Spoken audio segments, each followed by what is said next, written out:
Welcome everybody to our show. This is Custom Fab Garage on our channel Octane TV on YouTube. Make sure you go down below and hit that subscribe button, and on top of that, make sure that you hit the notification bell so that you can get all the new content that comes out weekly and even every day.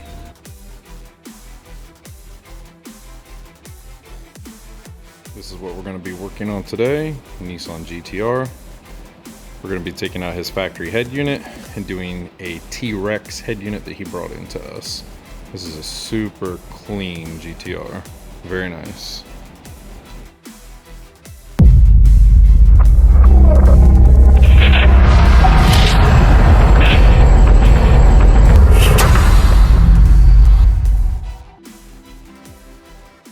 This is what his factory head unit looks like, just like every other GTR. I want to kind of show you before. He did have an AUDIOCONTROL installed in here. Kind of show you a little before and after.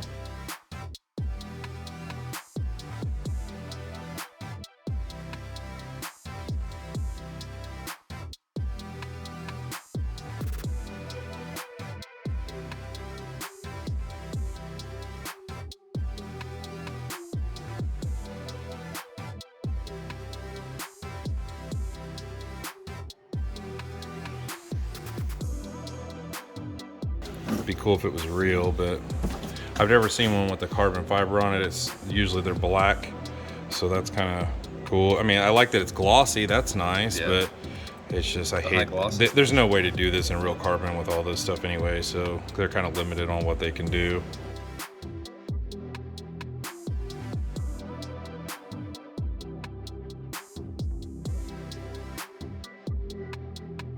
This is everything that it comes with the screen. It's got some kind of pigtail here for USB. Looks like reverse camera, I'm guessing. A lot of this stuff is in Chinese or Japanese, I'm not sure. Got some plugs here. Looks like a navigation antenna, I believe. None of this stuff is labeled. There's 0 instructions. Here's another satellite antenna. Here's the main harness plug right here. And then there's another plug here. Looks like something for iPod or something, I don't know. And then a microphone, I'm guessing for Bluetooth. So this is all the parts that it comes with, including the screen, but this is no instructions, no way to hook this up, anything. So this should be pretty interesting. All right, here's the stock head unit here. What we're gonna do first is we're gonna start taking off these side pieces here. So we're gonna take these off, and then we're gonna move down to here to taking this piece off. It's got some little nicks, it looks like. Yeah, some little nicks right there. We're gonna take this piece off because you have to get this piece and these pieces off to be able to get back behind here. What you can do is you can get your plastic pry tool down in here. You can also push from behind back here, and then this piece will come right out. And then there's this piece right here. We're gonna set that over here since we don't have a seat. And then we're gonna do the same thing on this side as well. The easiest way I've found is if you take this back here and you kind of push out a little bit like that, and just kind of just a tiny little bit, it'll give you enough right here as a ledge right here to where you can just get inside of this, and then it will pull this whole piece out like this. So you're not like forcing, you do not want to force any of this out. You want it to just come out on its own, because if you force anything, you're going to tear up or mar the plastic or mar the leather. So you do not want to do that. You got to be delicate with these cars. They're super expensive, and there's the clips there and 2 clips on the bottom. You do not want to damage anything on this vehicle. I mean, just those 2 little pieces right here, when I went to buy them, extremely expensive. So you got to be very careful with every piece that you take off. Next piece, we're gonna pull this up here, pull the e-brake up. We're gonna start taking this piece off. Kind of comes off the same way. You can kind of get your plastic pry tool underneath here. Just find a good spot to be able to get underneath, and then you should be able to just click up like that. See right here, we're just literally poop, and it's just like popping up. You don't have to force it, just be real delicate and get this and pop it all the way up to the front. There's that whole piece out, and there's all the plastic pieces behind it. Not too terribly difficult, and there's what it looks like when you remove it. Next step, I believe we're going to take out these screws right here. We're going to start taking these out piece by piece so that we can get back behind here. We went ahead and took off 2 on each side. 2 on each side. I think what we're gonna have to do is we're gonna have to pull this piece back, and there'll be screws underneath here that we need to remove to get this out as well. So we're gonna start taking this piece off up here. Okay, what we did here was this was up into here, and we just went behind it and just kind of pulled out a little bit, boom, and that will come down. And then right there is like a cotter pin that holds this in. You'll want to pull this out, and then this will come up. And there's that pulled out right there. I'll put that in here so nothing happens to it. And then this will pull up. Just gotta be really careful. Don't want to damage anything. Kind of keep this all together. Okay, and then we're gonna set that down over here so nothing happens to it. And now this should be able to, this piece right here, you should be able to pull it up. You gotta pry up like this to get this piece up. So that's what holds these on, is these little clips right here that clip down into there. They are a butt to get off, just letting you guys know on that. If they're never been pulled up, they're probably gonna be a pain in the butt to get up. So this piece will come out. You've got a plug right here on the front, and I believe there's another plug on the front and back. So the start button right here, and there should be another plug right here. In order to get this out, just to let you guys know, you need to push in on that little tiny plug right there with probably a pick tool. Push it on that, and that brings this down to where this will come down now. Now you can access this plug now that you have this one unplugged, because you got to get to that one as well to get this piece off. We've got all this removed. What we did was we went over here and we just put some pressure and popped this up. You can do the same thing on this side, and kind of just be real careful. You do not want to mess, there you go, like just like that. You do not want to mess up this dash in any way, shape, or form. So we got this to pop out. Here's the back of this piece when you pull it out. 3 plugs, and then you're gonna have 3 plugs in the dash, 1, 2, and 3 right there. And now we're gonna work on to getting this piece out right here. In order to get this out, we just put this panel pry tool there, and it will pop out of these little snap pieces, and then boom, that piece will come out. And you got one big connector right there. To give you guys an update, these Nissan plugs are these tiny little connectors that have to push down. You pretty much got to take a pick tool and push them down as hard as you can to get them out. Nissan has the worst connectors, especially these type that take these small tiny little connectors like this. Terrible to try to get out. So just to let you guys know, you're probably gonna struggle to get these out pretty hard. I do it with every Nissan. So now we have every single thing removed from here. The only thing left that we've got to get is this screen out, and then we've got to get this CD player panel out to get the actual brain of the radio out. So we're probably going to go up here next, which is not easy because you got to kind of like pull this up and then push up and then get the 2 screws behind here out. And then I believe, yep, there's all these screws down here that have to be removed. So you got 1, 2, 3 that I can visibly see that we're going to take out right now. And then there's going to be, I believe, 2 underneath here. So we're going to try to pull this out, push it up enough just to get the screws out of the top, and then that way we get this out.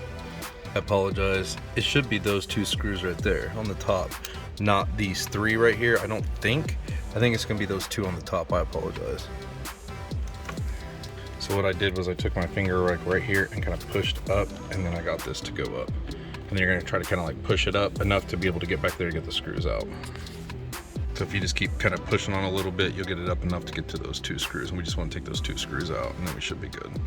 And we got this out. All you got to do is just keep pushing up on it and get it out. And then we're going to need to get it unplugged on the back side right here.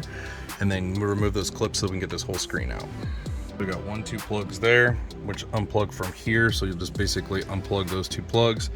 The pain in the butt is getting this piece off right here where my finger is, because it's got a little tie right there and you're trying to get this out, and you don't want to scratch any of this with the metal prongs.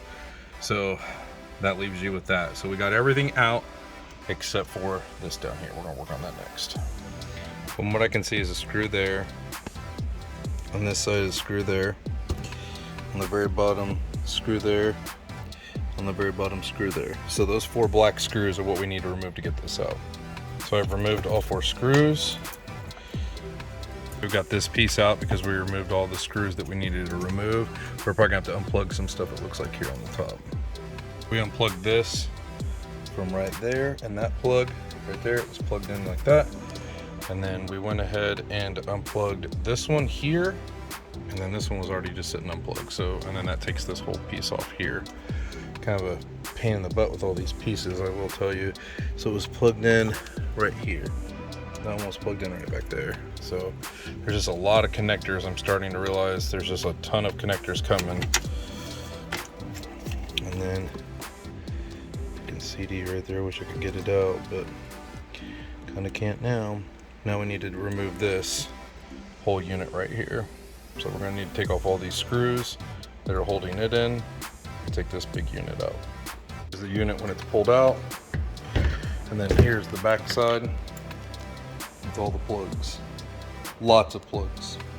Here is all the plugs that we pulled out. What I would recommend is taking a flathead screwdriver, like a small one like this, and getting into the plug and then pushing with the flathead screwdriver.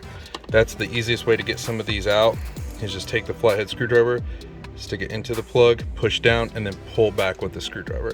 That is the easiest way I've found to get all these Nissan plugs out of here. And then here's all the plugs that we removed. There's a ton of them that you have to take out of here, just to let you know.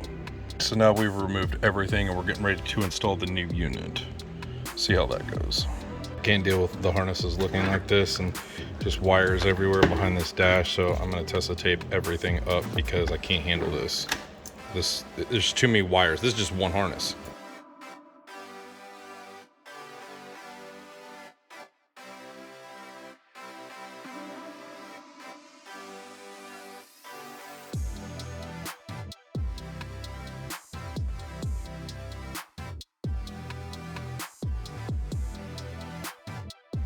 I'm not going to Tessa tape the whole thing, but it's a little bit better and easier to navigate through now because the harnesses are kind of into their own harnesses. So hopefully this will make it a little bit easier to keep control of what's going on behind the dash.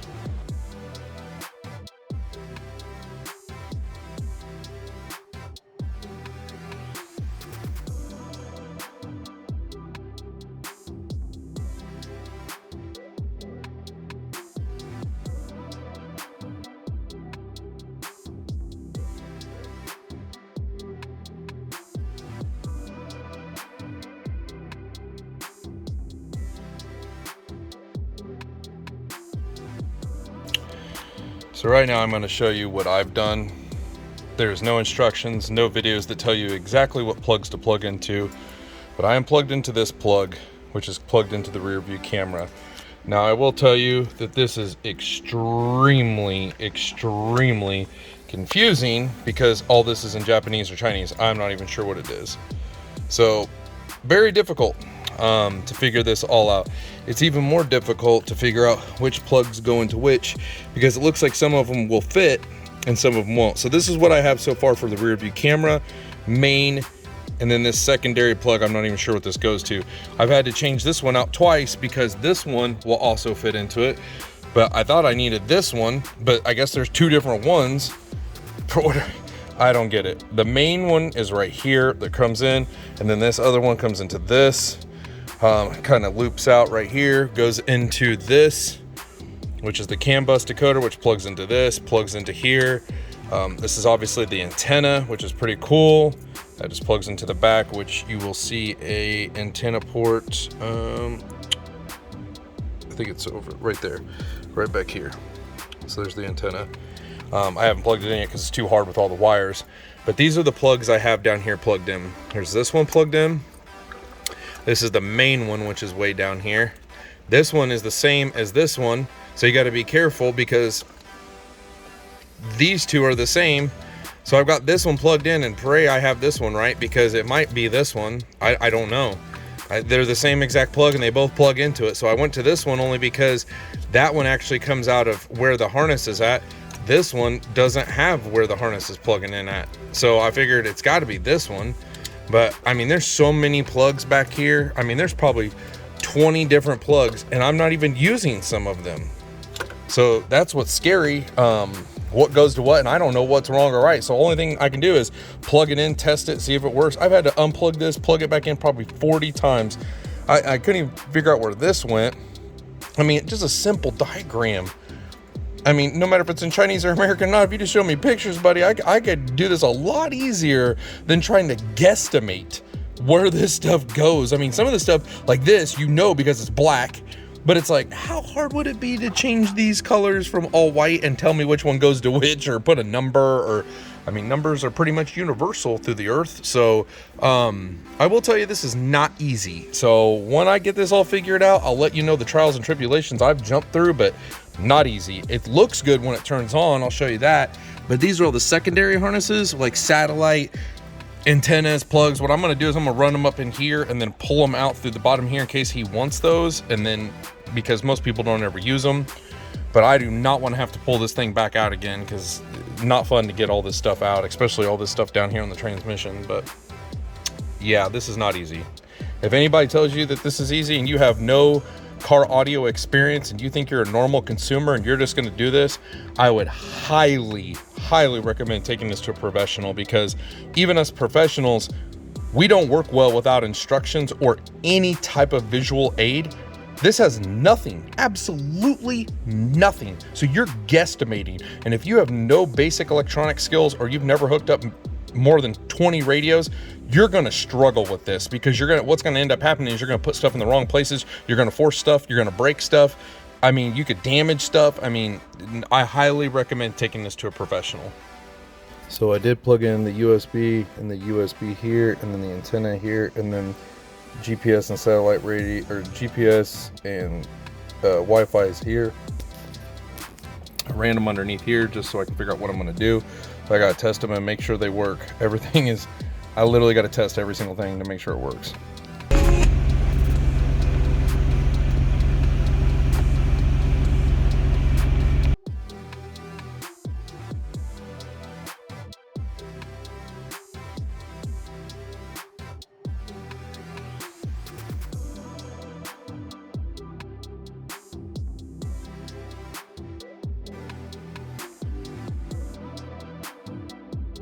Sorry about the extreme bright lights and my touchy fingers all over everything with grease, but there's 2 screws up in there that we got to put back in. And then down here, you're gonna have your 2 screws here. This is a nightmare to get back in. Just fair warning you, because you've got to line up the pins down here, get this in. 2 more screws over here. We went ahead and put this piece back on, snapped it on, got this piece back on, got the cotter pin back in. We're going to go ahead and start putting this piece on. We're going to put these side pieces in. I think what we're going to do with the microphone here is I'm going to mount it into here, because they've got so much stuff over here. I don't want it to be seen as much, so I'm going to probably put it here. Plus, it'll be out of the wind when the wind's coming in the car. We can put it right here, kind of out of sight, out of mind. Other than that, we're going to put this all back together. I'll tell you what I think of this unit so far and everything, but other than that, it's going pretty good. It's just labor intensive, time consuming. Main gripe I have so far with this install is no instructions and no videos that can tell you exactly what these harnesses and wires go to. Like, how are you going to design something, put it in Japanese or Chinese, at least make a video? I can at least visually watch what you plug it into. But man, no instructions, like, this is terrible. But other than that, I'm figuring everything out as much as possible. So the rear view camera is working, backup camera, sorry. All the HVAC is working. I've got the Bluetooth working, and I've got the Bluetooth talk through the microphone is working. So I'm just trying to make sure everything works, because I don't know what this thing's supposed to do and what it's not supposed to do. Now on this side, out here, I ran all the antennas in case if he wants the Wi-Fi and all that stuff to work, I'll hide it behind the panel, and then if he wants it to work, we can run that. But I didn't want it to be back here and then we can't get to it. So I don't want to take this dash apart ever again. What you got to do with this piece is kind of snap down, make sure these pins go in, pin go in, this part goes in, it all snaps down. So basically it pushes down. It fits great around here. I've seen some videos complaining about this. Looks amazing around here so far. So far so good. Everything's looking good, working good. Pray it just continues to keep going in this process. What we did was we hid the antenna here and the Wi-Fi antenna here, and then we have 2 USBs, which the USBs I think I'm gonna have come up into those cup holders, I believe. You kind of don't need them, but I'm gonna pull them up into there, but they're not very long, so I might have to put extensions in them. I'm gonna see what he wants to do. I don't like drilling holes, so I think that's what I'm gonna do is run these over to up here, and then I'll hide these antennas behind here until I figure out what he wants to do or what he needs to do, because This is like some stupid Wi-Fi extender, and this is some junky, yeah, GPS.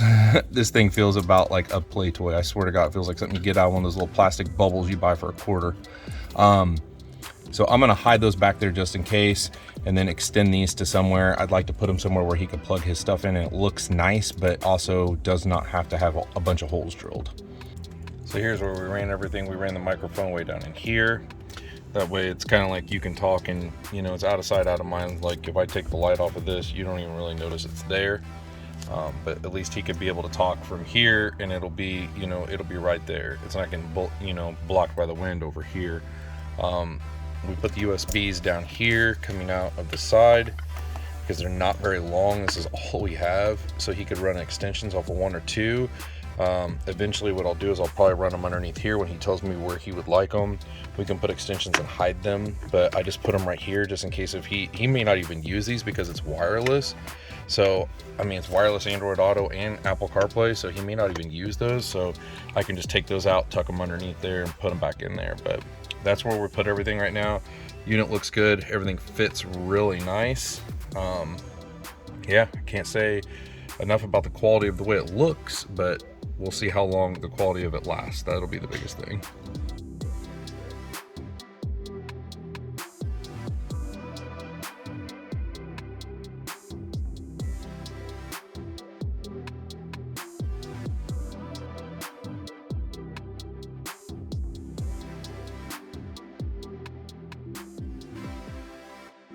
All right, so here's what it looks like. It's kind of hard to see in this picture or video, but this is what it technically looks like. If it keeps brightening up, I'm sorry, it's just my camera trying to brighten up. See, there it goes. It actually looks like this. So the clarity of it and everything looks really good in real life. I don't know why my camera likes to just brighten up, so I'm gonna try to hold it to where it won't do that, but everything looks absolutely amazing. It's just gonna keep trying to do it. The fitment, every single thing looks really, really nice. I'm really happy with the way this thing fits around all the factory pieces, everything like that. It looks great. So I will give it an A or an A+ for fitment and quality. It looks awesome. So hopefully everything works great for him. The AC, everything's all working. You can control everything over here too, which is pretty cool. So you can control this and do the fan up and down, and go up and then go down, and then you can control the temperature control. So it'll, when you turn the knob, it'll turn the temperature up and down. That's pretty cool. So, and then you got hard buttons and all that.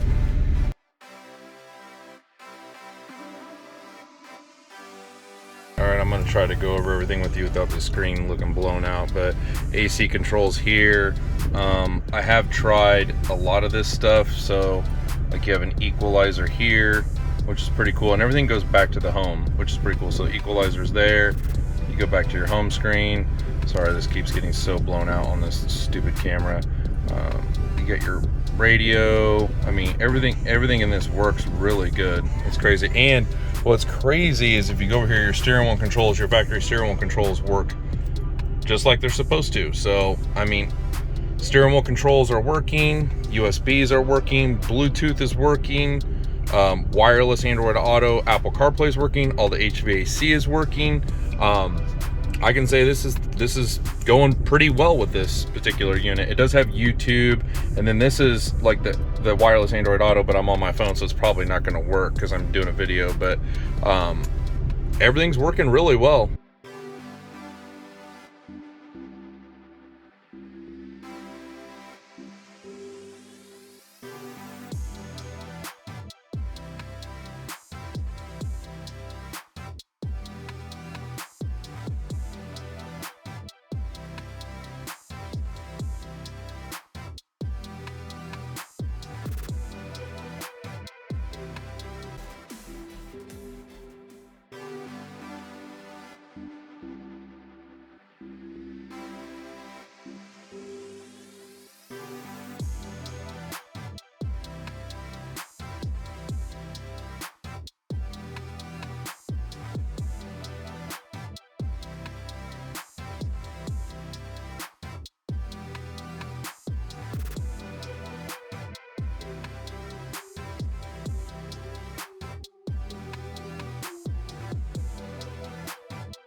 Okay, these A-pillars in this GTR are not stock. They have been heavily modified.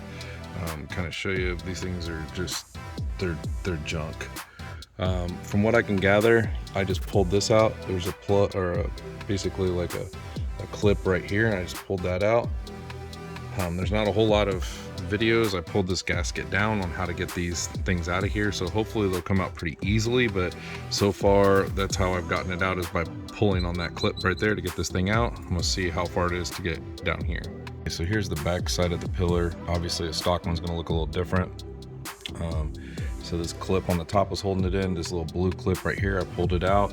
It was right into there. So here's kind of like what it looks like when you pull the A-pillar out. They should have put some quick connects on here. I guess they didn't advise that. So this is kind of what we're dealing with. But I wanted to show you guys how to get this GTR A-pillar off. And this is what it looks like behind it. It kind of just unsnaps. So what you want to do is kind of pull up and pull out. Man, this thing is bad.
Okay, we moved them a little bit to kind of aim them more this way. I think they look a lot better. They're not aiming more towards down. They're kind of aiming more straight. I think they look a lot better this way. Made these more straight. That way they're kind of aiming like this versus more down. I like this a lot.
Awesome.